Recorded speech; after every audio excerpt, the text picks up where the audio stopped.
আমার ইউটিউব চ্যানেলে তোমাদের সবাইকে স্বাগত। আজকে আমি বানাবো বিয়েবাড়ির মতো পাবদা মাছের ঝাল। তো কী কী লাগছে আমি আজ দেখে নিই, তোমরা সবাই দেখতে পাবে এক এক করে।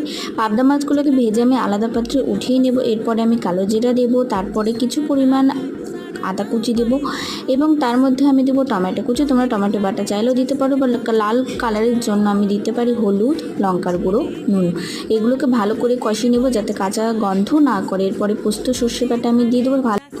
তারপরে আমি ওইগুলোকে ভালো করে কষিয়ে নিয়ে তারপরে যখন তেল ছেড়ে দেবো তখন কিছুটা পরিমাণ জল দিয়ে দেবো। জলটাকে দিয়ে ভালো করে 5-7 মিনিট আমি ফুটিয়ে তার মধ্যে দেবো কাঁচা লঙ্কা এবং ভেজে রাখা মাছগুলোকে আমি তার উপরে দিয়ে এবং ভালো করে আমি নেড়ে চেড়ে নেব এবং কিছুটা 3 থেকে 4 মিনিট তোমরা একটু ফুটিয়ে নিয়ে আমার সেই পাবদা মাছের ঝালটা রেডি বিয়েবাড়ির জন্য। এবং আমার যে নতুন পেজটি রয়েছে ইউটিউব চ্যানেলটা তোমরা প্লিজ সাবস্ক্রাইব করে দিও এবং লাইক কমেন্ট